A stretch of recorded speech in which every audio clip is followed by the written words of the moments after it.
अस्सलाम वालेकुम।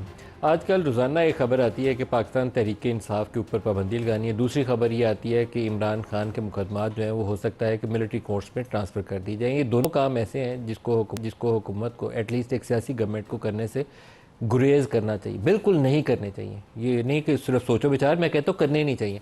ना किसी पॉलिटिकल पार्टी को मेन स्ट्रीम बड़ी सियासी जमात को बैन करना चाहिए। आपको इंतहा पसंद कालअदम तंजीमों के खात्मे के लिए इत्तफ़ाक़ राय पैदा करके उनका मुकम्मल खात्मा करना चाहिए, लेकिन किसी सियासी जमात को बैन नहीं लगाना चाहिए। इसी तरीके से किसी पॉलिटिकल प्रिजनर का केस किसी मिलिट्री कोर्ट्स में नहीं ट्रांसफ़र करना चाहिए। इसका आसान लफ्ज़ों में मतलब ये होगा कि एक तरफ फ़ौज है और दूसरी तरफ आपने एक बड़ी सियासी जमात जो पॉपुलर पॉलिटिकल पार्टी है उसका लीडर, उसको अगर आप मिलिट्री कोर्ट्स में ट्रायल ले जाते हैं उसका, तो नतीजा क्या होगा कि फ़ौज और अवाम के दरमियान में आप एक ऐसी दीवार खड़ी कर रहे हैं जिसको आपको हटाना, उसको मिटाना बहुत मुश्किल हो जाएगा।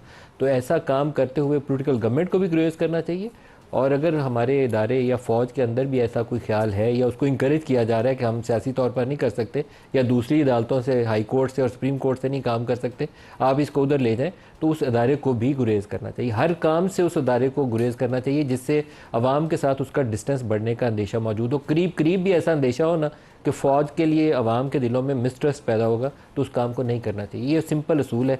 पूरी कौम फ़ौज के पीछे खड़ी होती है, पूरी कौम जाने कुर्बान फ़ौज के जवान करते हैं, पीछे पूरी कौम भी खड़ी होती है। तो इसी कौम के बेटे हैं, बाहर से तो आई फ़ौज नहीं है ना। मेरा और आपका बेटा है जो मिलकर इस पाकिस्तानी फ़ौज के लिए और पुलिस के लिए जाके अपनी जानें कुर्बान करते हैं।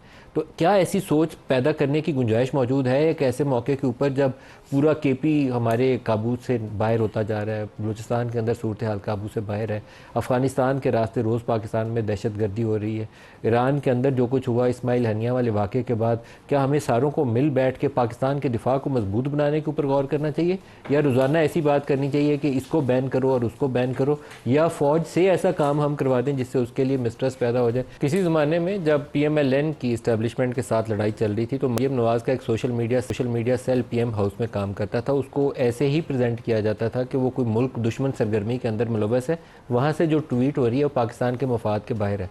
डॉन लीक्स एक मैन्युफैक्चर्ड किस्म की लीक थी, क्योंकि उसके अंदर एक सिक्योरिटी सिचुएशन डिस्कस हो रही थी और सिचुएशन बड़ी क्लियर थी कि कुछ यहाँ वाक़यात हुए थे इंडिया के अंदर और उसका इल्ज़ाम पाकिस्तान पे आ रहा था, और बहस ये थी कि हमने उन ग्रुप्स के ख़िलाफ़ कार्रवाई करनी। जमातुल दावा का जिक्र था सिंपल लफ्ज़ों में। वो डिसएग्रीमेंट था उस वक्त की इस्टेब्लिशमेंट में और उस वक्त की पॉलिटिकल गवर्नमेंट में। वो ख़बर डॉन अखबार की जीनत बनी, तो उसको हमने डॉन लीक्स बना के पाकिस्तान में पेश किया और फिर नवाज़ शरीफ को मोदी का यार से पुकारा जाता था। ये तरीक़ाकार क्या माजी के अंदर कारगर था या दुरुस्त था? नहीं था। तो आज क्या दुरुस्त हो सकता है? तो आज भी दुरुस्त नहीं हो सकता।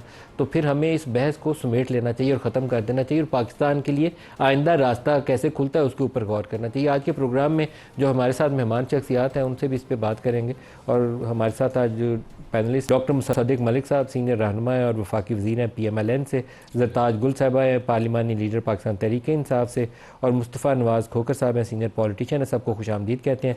डॉक्टर मुसद्दिक साहब, कितनी संजीदा आपका ये कंसिडरेशन या रिव्यू है पाकिस्तान तहरीक-ए-इंसाफ को बैन करने के लिए? देखिए, मेरे ख्याल में जो एहसन इकबाल साहब ने बात की है, मैं वही बात करूँगा कि आइन के अंदर सीधी सीधी चीज़ें लिखी हुई हैं कि वो कौन सी ऐसी चीज़ें हैं जिनके ऊपर किसी सियासी जमात पे कोई भी कदगन आ सकती है, और अगर साबित ऐसा नहीं होता, अगर ऐसी कोई चीज़ नहीं हुई तो कोई गुंजाइश नहीं है किसी भी पार्टी को के ऊपर पाबंदी लगाने की। लेकिन अगर कोई ऐसी चीज़ हुई है, मान लीजिए कि मुझसे हुई है, तो आइन में ये तो कहीं नहीं लिखा क्योंकि मैं एक सियासी जमात का कारकुन हूँ या मेरा ताल्लुक़ एक सियासी जमात से है या एक ऑर्गेनाइज तरीके से सियासी जमात, चाहे वो मेरी ही हो, वो मुल्क के ख़िलाफ़ कोई कार्रवाई कर रही है, तो अगर वो साबित होती है, उसके साथ शवाहिद हैं, सबूत हैं, तो उसके आइन के और कानून के मुताबिक जो रास्ता है वो लिया जाएगा। मगर इस तरह की बात कि पहले फ़ैसला कर लिया जाए कि किसी जमात को बैन करना है और फिर उसके बाद उसके ऊपर कार्रवाई की जाए, ऐसी कोई चीज़ जो अताउल्लाह तारड़ की प्रेस कॉन्फ्रेंस थी उसने तो इशारा यही दिया था कि you are about to do that, लेकिन अब मुझे लगता है कि सेकंड थॉट्स हैं। क्या ऐसे आपके पास शवाहिद मौजूद है कि Tehreek-e-Insaf as a political party, it's not about 1 or 2 individuals, पूरी सियासी जमात ऐसी कार्रवाइयों में मुलव्वस थी कि उसको बैन कर देना चाहिए? ऐसे देखिए, शवाहिद हैं आपके अगर पास? कोई ऐसे शवाहिद होते तो ये कार्रवाई शुरू हो चुकी होती। इसका मतलब ऐसे शवाहिद नहीं है? जी नहीं, मैं ये कह रहा हूँ कि इस वक्त सारी इन्वेस्टिगेशंस हो रही हैं, क्योंकि कौन कर 9 मई के इदारे कर रहे हैं जिनका काम है कौन से इन्वेस्टिगेशन दाखिला कर रही है, फौज कर वजारत रही है? दाखिला ही कर रही है, और वजारत दाखिला कर- वजारत दाखिला वजारत करेगी। दाखिला के पास अगर कौन से फौज शवाहिद की हैं? तरफ से मुझे नहीं मालूम जी, मैंने इसी वजह से कहा कि अगर शवाहिद मुकम्मल हो जाए, डोसियर मुकम्मल हो जाए, क्या किसी डोसियर काबीना के पेश इजलास किया में इसके जाए। ऊपर बात हुई? नहीं, अभी तक नहीं। कोई क्या बात प्राइम नहीं। मिनिस्टर को इस पर ब्रीफ किया गया अभी तक? मुझे ये नहीं मालूम प्राइम मिनिस्टर को ब्रीफ किया गया या नहीं, मगर इस पर कोई ऐसी बात नहीं हुई। बात यहीं तक हुई है कि कोई अगर ऐसी चीज़ सामने आती है जिससे आइन के मुताबिक, कानून के मुताबिक कुछ कदगन लगती है, तो फिर बात होगी। लेकिन अगर कोई चीज़ ऐसी सामने नहीं आई तो क्यों होगी? यही बात एहसन साहब कह रहे हैं, यही मैं कह रहा हूं। तो ये जो तासुर दिया जा रहा है कि ये हमने फैसला कोई कर लिया, हमने तो फैसला नहीं करना है। आपने दिया है, मतलब अताउल्लाह तारड़ की प्रेस कॉन्फ्रेंस के बाद आप लोगों ने खुद ये नहीं, तासुर हमने क्रिएट उसके किया। बाद इतने बयान वजाहती आए बयान, हैं, वजाहती नहीं बयान। नहीं, वजाहती वो इसी वजह से आए हैं ना कि कोई चीज़ उनके सामने आई, उन्होंने जिक्र किया। मुझे नहीं मालूम क्या चीज़ सामने आई थी, लेकिन ये बात बड़ी क्लियर होनी चाहिए कि अगर कोई ऐसी चीज़ के सबूत शवाहिद सामने नहीं आएंगे तो कुछ नहीं होगा। लेकिन अगर कोई सबूत शवाहिद आ जाएं तो आप मान लें, जैसा मैंने आपको कहा, या तो हम आइन में ये गुंजाइश पैदा करें कि वो शख्स जिसका सियासी जमात से ताल्लुक़ हो उसके ऊपर मुल्क का आइन नहीं लगेगा, क्योंकि वो एक सियासी आदमी है, उसको तो आप सियासी आदमी को तो नहीं कर सकते। तो वो आइन थोड़े मुल्क के ख़िलाफ़ कोई काम करे या दहशत गर्दी करे या कोई ऐसी फंडिंग ले जो नाजायज़ हो, या कोई भी ऐसा काम करे जिसके ऊपर क्लैरिटी है, तो या तो मुझे भी फिर आपको वो प्रोविजन देनी पड़ेगी कि आप सियासी जमात के क्योंकि कारकुन है, तो आप पे भी कोई कानून नहीं लगेगा। ये अताउल्लाह तारड़ की प्रेस कॉन्फ्रेंस के बाद इसहाक डार साहब ने, ख्वाजा आसिफ ने वजाहत काफ़ी ज़्यादा कर दी है, लेकिन आज एहसन साहब के बड़ी कंडीशनल सी स्टेटमेंट है, लेकिन दोबारा उन्होंने उस चीज़ को छेड़ा है। उन्होंने कहा अगर शवाहिद होंगे, अदारे जायज़ा लेंगे तो फिर इसके ऊपर जो सुप्रीम कोर्ट में स्टैंड भी कर सके हम इस मामले में आगे बढ़ जाएंगे। तो इसका मतलब है कि अभी तक ये टेबल से हटा नहीं है, ऑप्शन टेबल पर मौजूद है। असल में बात यह कि मलिक साहब के जो इन्होंने 9 मई का फैब्रिकेटेड हमारे ख़िलाफ़ प्रोपेगेंडा किया था, उसका तो 8 फरवरी को पाकिस्तान के गयूर अवाम ने चाहे 200 से भी ज़्यादा निशानात इमरान खान के नाम पे वोट दिया, तो 3 करोड़। पाकिस्तान की सबसे बड़ी पॉलिटिकल पार्टी जो है वो पाकिस्तान तहरीक इंसाफ है और पाकिस्तान के सबसे बड़े लीडर इमरान खान है। अब आप उसको कह रहे हैं कि हम इस पार्टी को एक्सेप्ट करने को तैयार नहीं, क्योंकि आप 17 जमात वाली पार्टी और हम 180 जमात वाली पार्टी हैं। चूंकि आपको हमारे सर के ऊपर ज़बरदस्ती बिठा दिया गया, तो आप कह रहे हैं कि हम पाकिस्तान तहरीक इंसाफ को बैन करना चाहते हैं। मैं समझती थी कि ऐसा इकबाल साहब फेडरल मिनिस्टर है, शायद इतनी दफ़ा जीतने के बाद शायद कोई अक्ल आ गई होगी और वो कोई बेटर कोई स्टेटमेंट देंगे, लेकिन उनकी तो से लग रहा है कि उन्होंने आज तक कुछ नहीं सीखा और ना ये कभी सीखेंगे। अब दो आते हैं, या तो आपने फ़ौरन फंडिंग ली हो या फिर आपकी जमात जो है वो शिदत पसंद करने इन्वॉल्व हो, तो आप उस पार्टी को बैन कर सकते हैं। ये आइन और कानून के अंदर लिखा हुआ है। हमारे ऊपर तो 9 मई आप अभी साबित करेंगे तो जो रिजल्ट आएगा देखा जाएगा। फंडिंग का इल्जाम तो मौजूद है, जो आपने 2 चीज़ों में से एक कही है, एक तो इल्जाम मौजूद है। मैं दोनों की बात कर रही हूँ ना। तो हमारे ऊपर तो 9 मई की जो इंक्वायरी होगी, मैं इंक्वायरी के ऊपर भी आती हूँ कि किसके हाथ में दी हुई है, तो वो तो बात का मामला है। किसके हाथ में इंक्वायरी कर कौन रहा है? नहीं, तो मैं वही कह रही हूँ ना, अब बात का मामला है। सर पहले 2 चीजें एस्टैब्लिश कर लेते हैं। सबसे पहली बात ये है कि जब आपने फॉरेन फंडिंग लिए तो आपकी पार्टी को बैन होना चाहिए। तो ये तो एस्टैब्लिश रूल है। जिनके ये एलाइज है पीडीएम वाले, पीपल्स पार्टी वाले, ये कटे एलाइज है PDM 1 भी, PDM 2 भी। मोहतरमा बेनज़ीर भुट्टो की आप वो निकालें, वीडियो निकालें। उन्होंने कहा कि अलकायदा के सरबराह उसामा बिन लादेन से $10 मिलियन नवाज शरीफ ने उनकी हुकूमत को गिराने के लिए फॉरेन फंडिंग ली, जिससे दुनिया भी कामती थी, लेकिन नवाज शरीफ ने उनसे पैसे लिए। तो फॉरेन फंडिंग पहली चीज एस्टैब्लिश होगी। सेकंड, आपने कहा कि शिद्दत पसंदी हो तो आपकी पार्टी बन हो जाती। हमने देखा है पिछली हुकूमतों में कि नवाज शरीफ की सरबराही में, शहबाज शरीफ की सरबराही में, राना सनाउल्लाह की सरबराही में मॉडल टाउन पे 17 घंटे से ज्यादा का ऑपरेशन हुआ। गुलों बटों के जरिए, स्टेट पुलिस के जरिए हामला खवातीन के मुंह पे गोलियां मारी गई। तो ये शिद्दत पसंदी है। तो why not start with PMLN। Political party का एक्शन नहीं था, वो पंजाब की प्रोविंशियल गवर्नमेंट या चीफ मिनिस्टर या लॉ मिनिस्टर के ऊपर आप इल्जाम लगाएं, लेकिन उसकी गवर्नमेंट स्टेट को रिप्रेजेंट करता है, लेकिन CM तो पॉलिटिकल पार्टी को रिप्रेजेंट करता है। अब आ जाते हैं कि जी आपने मुसद्दक मलिक साहब मेरे लिए मौजूद है, आपने उनसे पूछा ये इंक्वायरी कौन कर रहा है? मैं वही कह रहा, आपने कहा जी इंक्वायरी करवा रहे हैं। अभी इंक्वायरी आप करें कि शायद इंटीरियर मिनिस्ट्री करवा रही होगी। कानून में भी ये है कि इंटीरियर मिनिस्ट्री ही कोई समरी लिख के भेजेगी। इंटीरियर मिनिस्टर कौन है? इंटीरियर मिनिस्टर क्या वो शख्स नहीं है जो पंजाब का निगरान वजीर आला था, जो इलेक्शन जिसका काम था लेकिन वो इलेक्शन नहीं होने दे रहा था, और उसने पंजाब में पाकिस्तान तहरीक इंसाफ के खवातीन को सड़कों के ऊपर घसीटा, टीयर गैसिंग की उनके ऊपर शेलिंग की, लाठी चार्ज किया, चादर और चार दीवारों को पामाल किया, और उसके होते हुए 9 मई हुआ और उसने एस्टैब्लिश किया कि पाकिस्तान तहरीक इंसाफ को मैं सबक सिखाऊंगा। आपने किस आईन कानून के तहत उस शख्स को सेनेटर बनाया? निगरान वज़ीर आला को आपने अगली हुकूमत में इंटीरियर मिनिस्टर बनाया, और आप कह रहे कि हम उस शख्स के जरिए इंक्वायरी करवाना चाहते हैं कि पाकिस्तान तहरीक इंसाफ को हमने बैन करना है। सो मेरा ख्याल है कि बेहतर है कि आज आप अपनी कारकर्दगी का हिसाब दें कि आज पंजाब के अंदर एक बारिश की मार है, टिकटॉक वज़ीर आला वो वीडियो बनवा रही है कि इधर से मेरी टिकटॉक अच्छी बेहतर बनेगी, पूरी दुनिया शेप को ढूंढ रही है, शायद वो गटर के अंदर गिरा हुआ पड़ा हो। आप बेहतर ये कि आप अपनी परफॉर्मेंस का हिसाब दें कि मुल्क में महंगाई इतनी क्यों गई। एक भाई ने दूसरे भाई को बिजली का 30,000 का बिल देने के ऊपर गोली मार दी है। आप इसका जवाब देने के बजाय कि हम तहरीक इंसाफ को खत्म कर देंगे, हम ये कर देंगे, कुछ नहीं कर सकते आप। हमारे पास अवाम की ताकत है। खोकर साहब, क्या एक सियासी जमात को, एक बड़ी सियासी जमात को, इन्होंने जितनी सीटें जीती हैं, एटलीस्ट जो इंडिपेंडेंट्स थे सो कॉल्ड पीटीआई के, वो इनसे तादाद में ज्यादा जीत के आए हुए हैं, क्या उसको बैन कर देना चाहिए? मलिक साहब, तारीख का सबसे बड़ा सबक यही है कि उससे कोई सबक नहीं सीखता।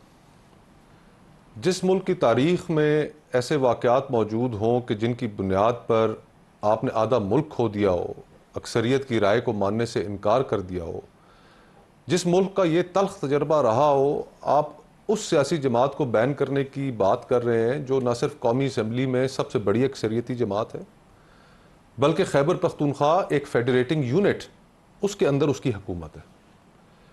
आज बफर्ज महाल हम ये तसव्वुर कर लेते हैं कि जो आइन और कानून के तहत जो तरीक़ाकार दिया गया है, वफाकी हुकूमत एक रेफरेंस बनाकर सुप्रीम कोर्ट को भेज देती है। आर्टिकल 17 यही कहता है कि फैसला सुप्रीम कोर्ट करेगी, हुकूमत के इख्तियार में सिर्फ रेफरेंस भेजना है। फेडरल कैबिनेट बैन करके with in 15 days reference file कर, डिक्लेरेशन फाइल करने की पाबंद है। तो हम ये भी तसव्वुर कर लेते हैं कि तहरीक इंसाफ बैन हो जाती है, पाबंदी लग जाती है उस पर। तो क्या हमने ये सोच रखा है कि खैबर पख्तूनख्वा जो इस वक्त दहशतगर्दी की ग्रिप में है, कि वहां पर इसका क्या तासुर जाएगा? मैं तो हैरान हूं कि हमारे जो ये फैसला साज हैं, और खुसूसन मुस्लिम लीग नून के जो दोस्त हैं, कि ये खुद बहुत तल्ख तजर्बों से गुजरे। ये वही मियां नवाज शरीफ साहब हैं जिन्होंने एक तल्ख तजर्बे से गुजरने के बाद 2006 में मिसाके जमहूरियत किया, इर्तिका के अमल से गुजरे। फिर उसके बाद आपने जिक्र किया अपने इब्तदाइये में कि डॉन लीग से भी ये गुजरे, कि जब इनके ऊपर एक इल्ज़ाम लगाया गया कि ये रियासती मफाद के खिलाफ काम कर रहे हैं। आज वही अल्फाज जब एहसन इकबाल साहब इस्तेमाल करते हैं, आपने जो अभी उनका क्लिप चलाया उसके अंदर उन्होंने ये लफ्ज़ इस्तेमाल किए कि तहरीक इंसाफ पाकिस्तानी रियासत के मफाद के खिलाफ काम कर रही है। ये रियासती मफाद हमने इस मुल्क में हर 3 या 4 साल बाद बदलते देखा है।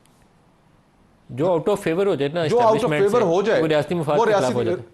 तो हमने ये जो सारा सिलसिला चलता आ रहा है, देखिए तहरीक इंसाफ की सियासत के अंदर बहुत खामी है। तहरीक इंसाफ की कॉन्ट्रडिक्शन से भरपूर सियासत है। अभी लेकिन 9 मई है ना, 9 मई को आप जस्टिफाई नहीं कर सकते, नहीं कर सकते। कोई तरीका 9 मई को जस्टिफाई किसी करने का। इनके अपनी जमात के लोग ये कहते हैं कि जनाब, हम कितने टॉक शोज में हमारे साथ वो शामिल रहे कि जो 9 मई के अंदर मुलव्वस है आप उसको गिरफ्तार करें, हमें तो कोई एतराज नहीं है। लेकिन फिर अगर जब हम ये देखते हैं कि 9 मई के अंदर हमें टीवी स्क्रीनों पर एक दिन दिखाया जाता है कि जी फलाना शख्स भी मुलव्वस है, फलाना भी मुलव्वस है, फिर हम देखते हैं वो प्रेस कॉन्फ्रेंस करते हैं और पाक साफ हो जाते हैं। फिर हम ये देखते हैं कि साल 1.5 साल बाद लोगों को 9 मई के मुकदमात के अंदर मुलव्वस किया जाता है। तो फिर आपने जो गदला किया उसको आपने खुद किया। एक और बड़ा सवाल है इसके साथ ही एक अगर मुझे वाकया से बल्कि हल्का सा कि अब ये जो इमरान खान साहब के खिलाफ लाहौर हाईकोर्ट में जो केस थे, अब प्रोसिक्यूशन का आप लेवल देखें कि उधर हाई कोर्ट के अंदर प्रोसिक्यूशन बयान दे रही है, पंजाब पुलिस ये बयान दे रही है कि जी जब 9 मई की प्लानिंग हो रही थी तो 3 लोग जो पुलिस के थे वो हुलिया बदल के उस मीटिंग के अंदर शामिल हो गए। उनकी गवाही है उसके अंदर, प्रोसिक्यूशन का ये केस है। अब कौन सा जज उस केस को उठा के बाहर नहीं फेंकेगा कि यार कोई खुदा का खौफ करो, कि करने वाली बात करो। जो गवाह है एक्चुअली वो है ही वही है। जी, तो मैं तो इस चीज पे हैरान हूं मलिक साहब कि ये जिस डगर पर मुल्क को चला रहे हैं। खोकर साहब, और एक खबर चल रही है जिससे मुझे अंदेशा ये है, आपने अभी 71 का जिक्र किया, फौज और अवाम के दरमियान में ना कभी मिसट्रस्ट नहीं पैदा होना चाहिए। एक खबर ये भी चलती है कि इमरान को 9 मई के मुकदमात में मिलिट्री ट्रायल की तरफ ले जाया जाए। ये इतना बड़ा स्टेप होगा मिसट्रस्ट के लिए, पैदा करने के लिए। इसको गुरेज करना चाहिए हुकूमत को भी और इदारों को भी कि नहीं, ये काम रेगुलर कोर्स में तो आप जाएं, इधर नहीं आना। मलिक साहब, मिसट्रस्ट की ये हालत हो गई कि इस वक्त हमारी रियासत का सबसे बड़ा जो चैलेंज है वो इस वक्त दहशतगर्दी। और रियासत से मेरी मुराद फौज नहीं है, मेरी मुराद पाकिस्तान है। पाकिस्तानी रियासत का सबसे बड़ा चैलेंज इस वक्त दहशतगर्दी है। कोई कंसेंसस है उसके ऊपर? इसलिए नहीं है ना कि एतमाद नहीं है।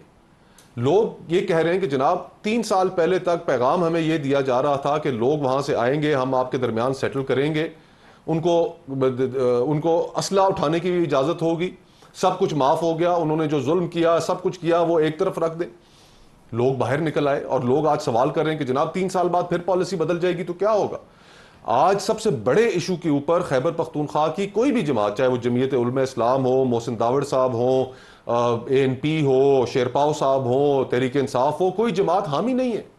अज़्म इस्तेकाम से पहले अज़्म एतमाद की जरूरत है। डॉक्टर साहब, इसको आपको एड्रेस करना चाहिए इस क्वेश्चन को, क्योंकि ये बहुत सीरियस मैटर है। KP का बड़ा इलाका जो है शाम के बाद अब लोगों के लिए महफूज नहीं रह गया। देखिए, मैंने तो अभी रिसेंटली एक प्रेस टॉक में भी ये कहा था। आप कहते हैं कि ऑपरेशन नहीं करना, तो मैं कहता हूँ क्या करना है, तो आपके पास कोई जवाब नहीं कि क्या करना है। उनको ला के वापस आबाद करना है, वो तो आपने किया। आपने 2 ऑपरेशन किए, तब भी रहने देते, फिर बढ़ने देते। जो दहशतगर्दी हो रही थी उसको बढ़ने देते, उसको रहने देते। औरतों को जानवरों की तरह कैद कर देते और मुल्क के अंदर हर जगह पे जहाँ पे बैरियर लगा वहाँ पे भग से पुलिस अफसरों को उड़ने देते, और कोई मजहबी जगह जो है मसाजिद समेत वो महफूज ना रहती। यानी दोबारा से आप खुद मान रहे हैं कि भत्ते दे रहे हैं, दोबारा से भत्तों का दौर शुरू हो गया, दोबारा से आपके जवान शहीद हो रहे हैं, दोबारा से आपकी पुलिस जो है वो भत्ते दे रही है, दोबारा से हर जगह पे जहाँ पे कॉन्ट्रैक्ट्स आ रहे हैं वो अपना हिस्सा मांग रहे हैं। और थिंकिंग क्या थी? यही थिंकिंग थी कि ये तो हमारे भाई हैं, इनको वैसे निकाल दिया, इनको ला के आबाद करें तो करें आबाद फिर। यानी ऑपरेशन नहीं करना, दहशतगर्दी करनी है, दहशतगर्दी को चलने देना है। यानी रोकना नहीं है तो फिर क्या करना है? यानी को फैसला तो कर लेना, या तो चले जाएं अफगानिस्तान की तरह, वो दे दें, उनको दे दीजिए। सूबा तो आप एक एक करके, एक एक ईंट करके तो देते चले जा रहे हैं। खौफ के अंदर खौफ की एक फिजा है, वो फैलती चली जा रही है। तो आप फैसला कर लें। आपने फैसला आपके पास नहीं अब हल करना। क्या है? नहीं, ये देखिए, तो इनकी मुखालफत है ना, आपके पास हल बात क्या ये है कि एक जगह पे जब एक सियासी जमात ये फैसला कर ले, हमने इनको कहा, ये तो जरताज गुल साहबा कह रही हैं इनकी 180 सीटें हैं, हमने इनको कहा इनकी 570 सीटें हैं, तो आए ना हुकूमत बनाए। खुर्शीद शाह साहब ने इनको कहा कि आके हुकूमत बना लें। अगर ये मस्बत रवैया होता, अगर ये तमाम 47-45 की जो तकरार चल रही है इसको ये खुद सुपरवाइज कर लेते ना, आ जाते। ये सियासी गलती है जिसकी सजा मिल रही है। सियासी गलती नहीं है, अब भी वही हो रहा है। सियासी गलती तो वो होती कि आज ये बदल जाते। अगर उनको कल वो उसने मेरे साथ बैठ के चंद साहब ने प्रोग्राम किया है, ना सिर्फ फोन किया, वो कहते हैं मैं खुद गया था, मेरे प्रोग्राम में यहाँ बैठे थे, तो यहाँ बैठ के हमने बात की, उन्होंने कहा मैं खुद जाऊंगा। वो खुद गए थे, उन्होंने फोन किया था, हुकूमत बनाने से पहले इनको कहा था कि आपको एतराज है, आके खुद बैठ जाएं। अगर कोई मस्बत रवैया होता, अगर वोट मांगा था खिदमत के लिए और खिदमत करनी होती तो आ जाते ना, हुकूमत में आ जाते और फिर खुद सुपरवाइज करते और फिर खुद ये दहशतगर्दी का सामना करते। हमने जब इनकी हुकूमत बनी तो इनको बोला, बिलावल साहब ने कहा कदम बढ़ाओ इमरान खान, हम तुम्हारे साथ हैं, जब मुल्क की सरहदों का टेररिज्म वाले इशू पे बोला था। हमने इनको बोला कि आपको क्रेडिट मिलेगा, हमारे साथ चार्टर ऑफ मईशत जो है वो कर लें, ऑफ इकोनॉमी कर लें, आपको क्रेडिट मिलेगा, हम आपकी किसी इकोनॉमिक पॉलिसी को अपोज नहीं करेंगे। नहीं किया, नहीं किया, क्योंकि कोई मस्बत चीज करनी नहीं है। जब मकसद आपका सिर्फ यह है कि मुल्क को तबाही की तरफ, मुल्क को तबाही की तरफ और नाउमीदी की तरफ और तारीकी की तरफ लेकर जाना है, जब कहना है कि ऑपरेशन नहीं करना, क्या कहना है? सुमन बुकमन उम्यून। आप कुछ कहने इस नुक्ते पे मैं सिर्फ ये चीज ऐड करना चाहता था कि गुफ्तगू तो डॉक्टर साहब ने बड़ी मुस्बत की, अच्छी की, लेकिन ये बताना भूल गए कि वजीर आजम ने 2 हफ्ते के अंदर APC बुलाने का वादा किया था दहशतगर्दी के ऊपर, और अब 4 हफ्ते गुजर चुके हैं, वजीर आजम ने APC नहीं बुलाई। अब वो कह रहे हैं घाटियों से मुशावरत करेंगे। ये वजीर आजम का नया बयान जी, वजीर आजम का काम था कि फौरन अगर उन्हें इस क्राइसिस का एहसास होता कि हमारे लोग शहीद हो रहे हैं तो वो 2 दिन के अंदर APC बुलाते। ये सिर्फ ये बात 3 हफ्ते गुजर चुके हैं, अभी तक APC क्यों नहीं बुलाई वजीर आजम ने? नहीं, एक मिनट, मैं ब्रेक ले लूं, ब्रेक से वापसी पे जरताज आप जवाब दीजिएगा, ब्रेक आ जाएगी। मगर ये बात कि उन्होंने मीटिंग नहीं बुलाई। यहाँ पे हमने कंसेंसस क्रिएट करना डॉक्टर साहब किसका काम है? हुकूमत का काम है, वज़ीर आज़म का चीफ काम है। मिनिस्टर था वो किसी और मुल्क से आया हुआ था, स्वीडन का चीफ मिनिस्टर बाकी आया था, जमातें जमीयत बैठ में के इस्लाम वहां की- पे तमाम जमातों से मशवरा किया। जब वो आए वहां पे बात की, अंदर आते हैं तो मान जाते हैं, बाहर जाते हैं तो तकरीर शुरू कर देते हैं।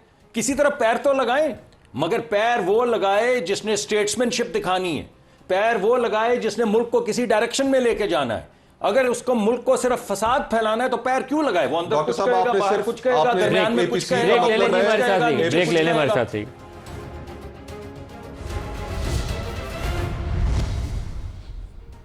प्रोग्राम में दोबारा खुश आमदीद कहते हैं। ज़रताज आपसे शुरू करेंगे। हमने बड़े मुश्किल सवालात इनसे पूछे हैं खोकर साहब से, पाकिस्तान तहरीक इंसाफ बैन करना, मिलिट्री कोर्ट्स के ट्रायल वाला, लेकिन बुनियादी घूम फिर के इशू आ जाएगा कि इस वक्त सबसे बड़ा चैलेंज आपका टेररिज्म है जिसको एड्रेस करना है, वो इशू है, या इस तरह के जो छोटे छोटे इश्यूज़ हैं जिनको अवॉइड किया जा सकते हैं। इस वक्त हमारी ज़रूरत नहीं है कि हम इसमें उलझें कि इमरान खान को कैसे जेल में डालना है और कौन सा मुकदमा खोलना है, तोशा खाना में क्या करना है। बड़ा चैलेंज वो है कि आप टेररिज्म, इस रीजन की सूरत हाल, ईरान में जो अटैक हो गया उसको सामने रखें। अगर रीजन की सूरत हाल समझने की कैपेसिटी आपके ख्याल में 17 सीटों वाली जमात में, फॉर्म 47 वालों में, जाली वज़ीर आज़म में होती तो मेरे ख्याल में आज मतलब आई थॉट कि सेनेटर हैं, एजुकेटेड इंसान है, ये बेटर कोई जवाब देंगे। अभी जिस तरीके से इन्होंने KPK की तमाम कुर्बानियों को नल एंड वॉइड किया है, जिस तरीके से इन्होंने शहदा के बारे में हमारे अल्फाज कहे कि जी हम तो चाहते नहीं हैं, हम तो ये नहीं चाहते हैं। जिस दिन बनू पूरा का पूरा FR बनू की पैदावारों में दरियोबा एजेंसी में पैदा हुई हूँ, जिस दिन लाखों लोग पुरअमन जो है ना सफ़ेद झंडा लेके जब उसको खून में रंगा ना, आपकी कोई स्टेटमेंट इनकी आनी चाहिए थी, तब आपको ये सोचना चाहिए था। आपने कहा ना कि अगर ऑपरेशन कोई हल नहीं है तो फिर क्या चीज़ हल है। मेरा आपसे सवाल है, आज रहीम यार खान में चौकी के ऊपर, पुलिस चौकी के ऊपर हमला हुआ है, 3 हमारे पुलिस के भाई शहीद हुए हैं। डू यू थिंक कि ये पंजाब में इनको ऑपरेशन करना चाहिए? मैं डरा गाजी खान से हूँ, हर रोज छोटो गैंग, लादी गैंग लोगों के इंसानी अज़ा, जिंदा लोगों के काट देते हैं। पूरे के पूरे जो है वो रुझान से लेकर कच्चे का इलाका, उनके डाकू ज्यादा ताकतवर है। सिंध के अंदर कच्चे के डाकू हैं। डू यू थिंक कि आपकी ये स्टेटमेंट आपको ये देनी चाहिए इस हुकूमत के? आप कहते हैं कि KPK जो है वो जो सबसे ज्यादा इलेक्ट्रल वोट लेकर आई है, जो आवाम की है, वो तो फॉर्म 47 वाली नहीं, तो फॉर्म 45 वाली। आप कहते हैं हम चाहते नहीं है कि आपका वोट जो है KPK उससे कोई चैलेंज नहीं कर रहा कि आपको नहीं मिला। इशू ये है कि शाम के बाद आप ज़रताज गुल पेशावर के बाहर सड़क से घूम के दिखाएं मुझे, वापसी के लिए आपको भी साथ 2 गाड़ियां चाहिए। तो नदीम मलिक साहब KPK में शाम की बात करें ना, इसलिए वो अमन मांगना चाह रहे, सफेद झंडा लहरा के। आप मुझे पंजाब में दिन दहाड़े बता दें कि अगर ज़रताज गुल निकल के दिखा दे, घर के अंदर चादर और 4 दीवारी को पामाल किया जाता है, पुलिस मेरे सर के ऊपर आके खड़ी होती तो है। ये इशू तो है ना, आपको एड्रेस करना है। नहीं, रूबा को जो 16-17 साल की बच्ची है, यहाँ हॉस्टल से उठा लिया गया। इल्जाम इन्होंने क्या लगाया कि 11 लाख अकाउंट इकट्ठे सिंगल हैंडेडली वो करती है। वो जो सोशल मीडिया वाली आपकी गौर बच्ची से देखिए मलिक साहब, मेरी बात सुने। असल में हुआ ये है कि PMN की क्रेडिबिलिटी खत्म हो गई है। न इनके पास कोई विजन है, न इनके पास कन्विक्शन है, न इनके पास मुल्क को लेकर आगे जाने की कोई पॉलिसी है। और हुआ यह कि इनका जो पॉलिटिकल कैपिटल है 35-35 सालों का, ज्यादा से ज्यादा की उम्रें हो गई हैं कोई 80-80 साल के करीब। आखिरी इनिंग जबरदस्ती किसी के कंधे के ऊपर चढ़ के कर रहे हैं।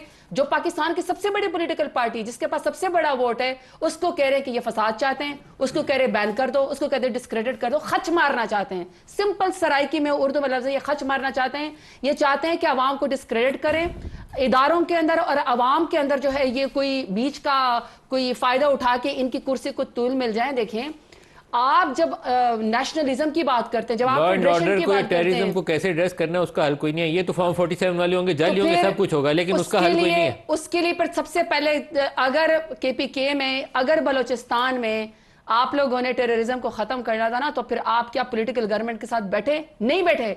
आप तो यहां से कहते हैं कि आपका जो वजीर आला है KPK का, वो पिंडे में घुस के दिखा दे, हम उसको जो है यहाँ पे आने नहीं देंगे, वो जेल में जाके अपने लीडर इमरान खान से नहीं मिल सकता।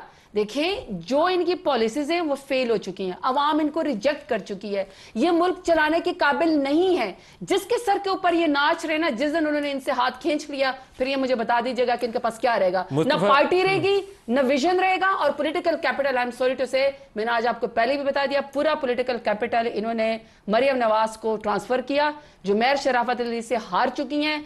आज भी शुएब को और वज़ीर आला को टिकटॉक बनाने से पहले लोग ढूंढ रहे हैं कि पूरा लाहौर दोबारा से डूब गया है, आपकी परफॉर्मेंस किधर है। लोग बिजली के बिल के पीछे खुदकुशियां कर रहे हैं और आपको पड़ी हुई कि हम केपीके के अंदर किसी को गोली मारे, किसी को इलेक्टेड हुकूमत को डिस्क्रेडिट करें। ये जो सूरत हाल है ना पाकिस्तान के वाला। अंदर, जिसमें एक जो गवर्नमेंट है, गवर्नमेंट ऑफ द डे है, उसका मैंडेट जो है क्वेश्चनेबल है। फॉर्म 45 47 का डिस्प्यूट है, इनके साथ इशूज़ हैं मे 9 वाले। तो आजकल एक नया भी यहाँ इस्लामाबाद में गॉसिप चल रही है, आपने भी सुनी होगी कि अब शायद कुछ और होगा, इंटरवेंशन, ऐसी मुदाखलत होगी जिसमें वो तो पहले ही ज़ेर ताब हैं, इनकी भी छुट्टी हो जाएगी। कोई धरना इधर चल रहा था फैज़ाबाद पे, उधर जमात इस्लामी वालों ने किया हुआ। आमतौर पर ये इनिशियल साइंस होते हैं कि हम किस तरफ जाने वाले हैं। आपको भी कुछ ऐसे अंदेशे हैं? ये बात बहुत हो रही है जी इस्लामाबाद में, इसमें कोई शक नहीं है कि चीज़ें चल नहीं पा रही और हुकूमत दहशतगर्दी जैसे अहम मसले के ऊपर कंसेंसस नहीं पैदा कर सकी। APC बुलानी थी, नहीं बुला सकी। बलूचिस्तान में पिछले 4-5 दिनों से टोटल ब्लैकआउट है। वहाँ पर जो हुकूमत थी वो ठीक तरीके से चीज़ों को मैनेज नहीं कर सकी। तो वो ग्रीवेंसेस और इनका बोझ बढ़ता चला जा रहा है, इसमें कोई शक नहीं है। लेकिन मैं नहीं समझता कि कोई एक्स्ट्रा कॉन्स्टिट्यूशनल स्टेप होने की इस वक्त गुंजाइश मौजूद है, और उसके भी रीजंस हैं। रीज़न उसके ये है कि इस वक्त पहला रीज़न कि लोग पॉलिटिकल पार्टी से तंग होते थे तो फिर और तरफ देखते थे। आज सूरत हाल उसके बरक्स है। यहाँ पर बहुत सी चीज़ों में एतमाद का फुकदान है, और एक तो फंडामेंटली ये चीज़ फ़र्क है। दूसरा, हमेशा कोई भी एक्स्ट्रा कॉन्स्टिट्यूशनल स्टेप हुकूमतों के ख़िलाफ़ होते रहे हैं, अपोजिशन के ख़िलाफ़ कभी नहीं हुआ। और फिर तीसरा कि हमारे यहाँ मुल्क के अंदर एक प्रेसिडेंट मौजूद है परवेज़ मुशर्रफ वाला, कि जिसके अंदर आर्टिकल 6 की कार्रवाई उनके ख़िलाफ़ हुई। बिलाशुबा वो कार्रवाई उस तरह अपने मुकम्मल इख्तिताम को नहीं पहुँच सकी, लेकिन परवेज़ मुशर्रफ साहब पाकिस्तान वापस आ भी नहीं सके। तो इस बुनियाद पर मैं समझता हूँ वो केस जो है सुप्रीम कोर्ट ने, क्योंकि वो जो लाहौर हाई कोर्ट की जजमेंट थी उसको ख़त्म कर दिया हुआ है, तो अब वो केस एग्जिस्ट करता है। तो मेरे ख्याल से नहीं, लेकिन ब्रॉडली तो आपको ये नहीं है कि कोई आके मार्शल्लाह लगा के यहाँ बैठ जाएगा। मेरा नहीं ख्याल है कि वो ऐसा कुछ काम होगा, लेकिन इंटरवेंशन की कई और शक्लें भी हो सकती हैं। कोई उसमें आपकी कोई केयर टेकर्स आके बैठ सकते हैं, कोई आपके कोई निगरान आके टेक्नोक्रेट्स बैठ सकते हैं, और वो असम्बलियों की गैर मौजूदगी में ही होगा। असम्बलियाँ डिजॉल्व, शहबाज साहब को एक दिन किसी ने फ़ोन कॉल करके कहा तो देर नहीं लगाई। जी हाँ, अमूमन लोगों के जहन में इमरजेंसी की बात आती है। लोग वज़ीर दिफा ऑन रिकॉर्ड हैं, उन्होंने इमरजेंसी की बात की। आइन के अंदर सिर्फ 3 तरह की इमरजेंसीज की गुंजाइश है और 3 तरह की इमरजेंसीज का तस्वुर है। पहला कि आपके किसी सूबे के अंदर कोई लॉ एंड ऑर्डर की सिचुएशन ब्रेक डाउन हो जाए, तो वहाँ पे इंटरनल ऑर्डर रिस्टोर करने के लिए आप इमरजेंसी लगा सकते हैं, लेकिन उसके लिए भी उस सूबे की असेंबली की रेजोल्यूशन चाहिए। दूसरा, एक्सटर्नल एग्रेशन, कि आपके मुल्क पे कोई हमलावर हो जाए। और तीसरा, फाइनेंशियल इमरजेंसी। ये 3 इमरजेंसीज हैं, और इन तीनों इमरजेंसीज के दौरान जो एग्जिस्टिंग सेटअप है, जो पार्लियामेंट है या सूबाई असम्बलियाँ हैं, वो रुख्सत नहीं होती। तो जब इमरजेंसी की हम बात करते हैं तो लोगों के जहन में परवेज़ मुशर्रफ साहब वाली 2007 वाली इमरजेंसी आती है। वो मार्शल लॉ था इन गार्ब ऑफ इमरजेंसी। वो था तो मार्शल गैर आईनी इक़दाम, जी हाँ, इसीलिए तो सजावी बात है। अभी ऐसी आइन के अंदर, हमारे निज़ाम के अंदर कोई ऐसी गुंजाइश मौजूद नहीं है, और उसी बुनियाद पे मैं ये बारहा कहता हूं कि सियासतदानों को रास्ता निकालना पड़ेगा। सियासतदान रास्ता निकालने के लिए आमादा है? देखिए, मैंने तो हर जगह पे यही कहा है कि हमें बात करनी है, हमें आगे बढ़ना है। ये जो मुल्क के अंदर नाउमीदी फैली हुई है या नाउमीदी फैलाई जा रही है, इसको रोकना होगा। इससे मुल्क नहीं चलेगा। आप आ जाएं, हम आ जाएं, हम नाउमीदी फैलानी शुरू कर दें, आप इंतशार फैलाना शुरू कर दें, खोखर साहब फसाद मचाना शुरू कर दें, इससे मुल्क तो आगे नहीं चलेगा। सुप्रीम कोर्ट ने इनका रिजर्व केस का फैसला किया था, और हमें लगता था कि शायद वो एक बड़े पॉलिटिकल डिस्प्यूट की रेजोल्यूशन की बुनियाद होगा, लेकिन आपकी हुकूमत में एक बिल स्टैंडिंग कमेटी ने पास कर दिया। अब गॉसिप चल रही है कि शायद कल कौमी असम्बली उसको टेकअप कर लेगी, उस बिल को पास कर देगी। डायरेक्टली इन कॉन्फ्लिक्ट होगा सुप्रीम कोर्ट की जजमेंट के ऊपर जो आप बिल पास करने जा रहे हैं। तो आप मसाइल हल कर रहे हैं या मसाइल बढ़ा रहे हैं? देखिए, जिस तरह की जजमेंट्स आ रही हैं, एक तासुर पैदा हो रहा है कि अदलिया के फ़ैसले इनग्रेस कर रहे हैं इस वक्त पार्लिमानी जो फ्रेमवर्क है उसमें। आप सुप्रीम कोर्ट के फैसले के खिलाफ कानून साजी करने जा रहे हैं, अगेन इट गोइंग टू? कोई बात नहीं, वो अपना काम करते रहे, हम अपना काम करते रहेंगे। वो अपने जजमेंट दें, आप अपने तरीके से देखिए, उसको बात ये नलिफाई है करते कि मैं रहें। ये कह रहा हूँ कि आप को कहाँ से शुरू करेंगे। आपके साथ कई मरतबा इन टॉपिक्स पे बात हुई है। आप जस्टिस मुनीर के फैसले को आई सपोर्ट करते हैं, कभी नहीं कर सकता कोई भी। भुट्टो साहब की फांसी को सपोर्ट करते हैं, ऐसे 50,000 और हैं लेकिन आपके इस इकदाम को भी मैं सपोर्ट नहीं जी, करता। आप बेशक मत कीजिए, मैंने तो आपको इसी वजह से कहा है कि लेकिन ये जिस तरह की एक्टिविज्म हो रही है, जजमेंट्स में नज़र आ रही है, ये जो अभी पंजाब के अंदर फ्लोर क्रॉसिंग वाला जो जजमेंट आई थी उसकी इंटरप्रिटेशन रेसेट है वाला, वो सुप्रीम कोर्ट को रिव्यू लगा हुआ है, लेना चाहिए, उसको उठाना चाहिए। रिव्यू इशू तो जब होगा मगर फैसले तो आ रहे हैं ना। बात यह है कि जब फैसले आइन साजी और कानून साजी की हद तक आने शुरू हो जाएं तो फिर जिनने कानून बनाना है और आइन बनाना है वो अपना काम करते चले जाएंगे, अदालतें अपनी काम करती चली जाएंगी, पोलराइजेशन बढ़ती जाएगी। मेरे ख्याल में जो 63 का फैसला था ना बंदयाल साहब का, वो मावराए आइन फैसला था, उन्होंने कॉन्स्टिट्यूशन को रीराइट किया था, वो प्रोविजन ही नहीं थी जो उन्होंने बना दी। आप लेकिन आप रिजर्व सीट्स के ऊपर जो जजमेंट आप जो कानून साजी करने जा रहे हैं वो आप गलत करने जा रहे हैं। चलिए मैं आपसे जब अभी हम कर लेंगे, ये हमने रिव्यू फाइल किया हुआ है, ये बातें सामने आती जाएंगी। लेकिन ये आप मान तो रहे हैं ना कि जब आप कहते हैं कि एक फैसला मावराए आइन एक खास किस्म का अदालत के फैसलों की वजह मावराए आइन होगा। देखिए सुनिए, मैं अदालत इसको स्ट्राइक डाउन कर देगी। कर देगी तो कर देना। मैंने आपको कब आप कहा चाहते हैं कि कर दे? मैंने आपको कब कहा है कि ना करे? मैं ये कह रहा हूं कि अदालत अपना काम करे। वो कहते हैं ना, आप बैल मुझे मार, आप शहीद होना चाहते हैं। मैं ये कह रहा हूं कि अदालत अपना काम करे मगर अपने दायरा कार में, और जो दायरा कार हमारा है उस पर हमें काम करने दे। ये मुनासिब नहीं है, ये मुनासिब नहीं है। ज़रताज बीबी आप बताइए, ये रिजर्व सीट्स वाला मैच जो है ये मुझे कंक्लूड होता जल्दी नज़र नहीं आता, क्योंकि गवर्नमेंट की पूरी इंटेंट की है कि ये सीट्स आपको ना जाए, इनको मिलती हैं नहीं मिलती हैं, आपको कम से कम ना जाए। मेरा ख्याल है कि इस दफ़ा PMLN को शहादत का दर्जा नहीं मिलेगा। इस दफ़ा बड़े बुरे तरीके से ये जाएंगे और आवाम में जाएंगे तो आवाम में इनको लग पता जाएगा। शहादत ना मिली तो फिर क्या होगा?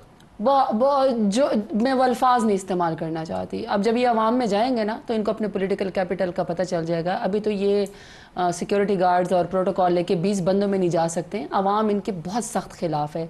ये अपना वोट खो चुके हैं, अपनी क्रेडिबिलिटी खो चुके हैं। जहाँ तक मखसूस नशस्तों की बात है या जिस तरह इन्होंने हमारा पूरा का पूरा इलेक्शन चोरी किया, मैं समझती हूँ कि ये इनके आइनी या इनके जहन की सोच है। ये वो बताती है कि PMLN बेसिकली किस तरह की सियासत करती है। सियासत ये करते हैं डिक्टेटोरियल। ये चाहते हैं कि हर चीज़ गसब कर लें, हर आइन कानून का सफ़ा फाड़ दे जो इनके ख़िलाफ़, और हर वो चीज़ ठीक है जो इनके लिए ठीक हो। अभी जहाँ तक उसकी बात है सुप्रीम कोर्ट के ख़िलाफ़, जैसे ये अब सुप्रीम कोर्ट के फैसलों के ख़िलाफ़ जिस तरह ये उठ के खड़े हुए, जब हमारा निशान छीना गया था, जब हमारी पार्टी को ख़त्म किया गया था, जब हमें 200 से ज़्यादा निशान दिए गए थे, तब तो ये बिल्कुल खुश थे। आज जब इतने महीनों के बाद वापस हमें हमारी मखसूस नशस्तें जो हैं वो हमें मिल रही हैं, जिसके ऊपर इन्होंने खैर से हलफ भी ले लिए थे, तो अब इनको लग रहा है कि जो है वो अपनी हदूद के अंदर जो है वो कोई काम नहीं कर रहा। हदें तो आप ही नहीं पार की हुए ना, हदें तो PMLN पार करिए। हर वो हद करिए जिसकी तरीके से जो है ये आवाम की आवाज़ को दबा सकें। दूसरा इन्होंने कहा कि जी मैं हम दो केस हैं ऐसे जो मुझे लगता है कि मेक और ब्रेक है। एक केस ये रिजर्व सीट्स वाला है, इसकी कंक्लूजन, और दूसरा जो इस्लामाबाद की और लाहौर के PMLN के फॉर्म 45 और 47 के केस लगे हुए हैं ट्रिब्यूनल्स के अंदर, उनका फैसला। ये दोनों मेक और ब्रेक हैं, ये सेटअप की कंटिन्यूटी और आपका क्या और इनका क्या बनना है इसी के ऊपर। मेरे साहब आप तो सिर्फ इस दो उसकी बात करें, आप यकीन करें जिस तरीके से ये लोग 8-8 महीने के बाद हम जैसे लोगों को दोबारा 9 मई की केसेस में जिम्नियों में जाके पेश कर देते हैं। जिस तरह आपने कहा कि 3 पुलिस वाले आए, उन्होंने कोई सादा यूनिफॉर्म पहना, हमारी कोर कमेटी की मीटिंग में घुसे, हमें पता ही नहीं चला। किसी ने चक्री पे बैठ के जो है मनसूबा बनाया, किसी ने पता नहीं डेरा गाजी खान में बनाया, और वो मुंह उठा के जो ना हम कहीं और, कोई मोटरसाइकिल पे बैठ के सियालकोट चला गया, कोई उड़ के जो है वो लाहौर चला गया, तकरीबकारी करते रहे। जिस तरह के मुज़क्काखेज़ किस्म के ये लोग काम करें, आप यकीन करें कि मुझे हैरत होती कि इन्होंने वाकई कोई 35 साल हुकूमत भी की थी। ये तो कहते थे हम बहुत जो है तजर्बाकार है। अगर तजर्बा यहां तक पहुंच गया कि आप एंटी स्टेट से, गद्दार और दहशतगर्द से शुरू करके आप गाय चोरी के पर्चे पे आ जाए ना, तो ये इनको सियासत से तौबा करनी चाहिए। ये मामला आगे चलने नहीं है और अदालतों को फैसला जल्दी कर ले ताकि जो होना हो जाए, मुल्क तो आगे चलना शुरू हो जाए। मुझे लगता है ये ट्रिब्यूनल वाला मामला भी बहुत परेशान कर रहा है। आप तो एक केस में खुद इस्लामाबाद वाले में गए हुए हैं, ये दोनों मेक और ब्रेक केस बने हुए हैं हुकूमत के लिए। हुकूमत ने पता नहीं क्यों इसको दिल पे लगा लिया।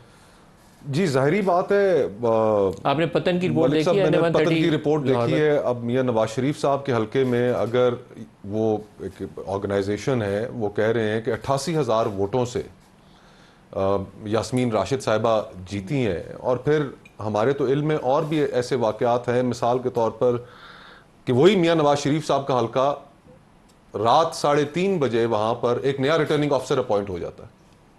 जो पुराने रिटर्निंग ऑफिसर हैं उनको अचानक हार्ट अटैक होता है, वो हॉस्पिटल में एडमिट होते हैं।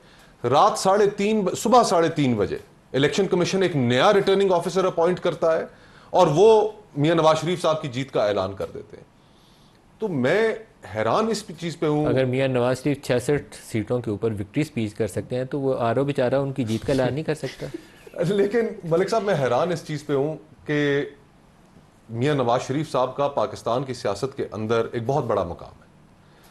1980 की दहाई से उन्होंने सियासत शुरू की, लेकिन उनका जो टर्निंग पॉइंट था उनके पॉलिटिकल करियर के अंदर, जब उन्होंने कहा 1993 में गुलाम इसाक खान साहब के सामने खड़े हो गए, उस वक्त की इस्टेब्लिशमेंट के सामने खड़े हो गए और उन्होंने कहा कि मैं डिक्टेशन नहीं लूंगा, इस्तीफा नहीं दूंगा। इस्तीफा नहीं दूंगा। वहां से उनके असल पॉलिटिकल करियर की एक दिन इब्तिदा बाद होती इस्तीफा है। दे दिया था, जी। खड़े 24 घंटे ही रहे थे। लेकिन फिर इर्तिका के अमल से जिस तरह हर शख्स गुजरता है, हम भी गुजर रहे हैं, गुजरे हैं, और फिर उनकी सियासत की इंतहा वोट को इज्जत दो पर भी पहुंची। लेकिन आज अफसोस होता है कि वही मियाँ नवाज शरीफ जिनका 50 साल का तजर्बा है इस मुल्क की सियासत में और बड़े इर्तिकाई अमल से गुजरे, वो आज इस मुकाम पर पहुंच गए हैं कि जो हुक्म मेरे आका, सर रास्ता कि जो मिलेगा। पर्ची वहां से एक आनी है लाइन उसके ऊपर उन्होंने बिला चूं चुरा अमल कर देना है। दुख होता नहीं है। सर, ये छोटे भाई ज्यादा ये काम करते हैं। आप वो ये वाली ट्रेड्स शहबाज साहब की नवाज शरीफ साहब को आपस मुंतकिल में मत करें। मुकाबला है कि कौन ज्यादा पर्ची की फिर वो रास्ता करता मिलेगा। है। जी मुझे तो लगता है कि जो इस वक्त रवैया पीटीआई का है, मुझे तो लगता नहीं है कि पीटीआई किसी भी ऐसे मुल्क को आगे बढ़ाने के किसी मंसूबे के अंदर शिरकत डालेगी। मुझे नहीं लगता। मुझे जिस तरह अभी भी 2 दिन पहले इस्टेब्लिशमेंट को कब्र तक पीछा करने के चक्कर में थे, मीर जाफ़र जानवर न जाने क्या क्या कह रहे थे, अब पैरों में गिरते पड़ते हैं, कुछ समझ नहीं आती है। यानी अगर किसी ने इनसे बात शुरू भी हो जाए बात, तो किससे बात करें? जिससे बात करें उसकी कोई क्रेडिबिलिटी तो हो। जब एक स्टेट्समैन बात करता है तो मुल्क के लोगों को भी और मुल्क के बाहर भी बैनुल-अक़वामी सतह पे लोगों को एतमाद होना चाहिए कि इस बात का मकसद यही है। तो इसका मतलब है आगे कोई गुंजाइश कोई नहीं क्या है। इनकी बात एक लाइन आप में, बताइए, ज़रदारी। बात का मकसद क्या है? मैंने अभी आपसे आप कहा, बात करें मैंने ताकि अभी पाकिस्तान के अभी मसाइल आपसे हल हो। कहा कि उन्होंने दोबारा ज़रदारी। इतना झगड़ा किया, ये नहीं बताया कि एक अगर लाइन में दहशतगर्दी ज़रदारी। खत्म नहीं करनी तो क्या करना है, वो नहीं बताया। बहुत सारे लोग जो हैं हुकूमत में इस वक्त इस्टेब्लिशमेंट के मामे बने हुए हैं और वो समझते हैं कि हमें लाइसेंस टू किल मिल गया है, हम जो मर्जी जुर्म जबर करें, यही मैं कह रहा हूँ। हम जो है वो इस्टेब्लिशमेंट के तर्जमान हैं। देखो मेरी बात सुने, अपनी परफॉर्मेंस दें, और अगर आपने किसी के साथ बैठना भी है पॉलिटिकल जमात के साथ, तो उसके साथ बैठने के लिए उनकी सीटें वापस कर दें। आप हमारी सीटों के ऊपर बैठे हुए हैं, आप हमारी सीटें वापस कर दें। मुस्तफा नवाज बातचीत खोखर स्टार्ट हो साहब, जाएगी। मुसद्दिक मलिक, आप सबका बहुत शुक्रिया। आज के लिए इतना इजाज़त दीजिए। अल्लाह हाफिज़।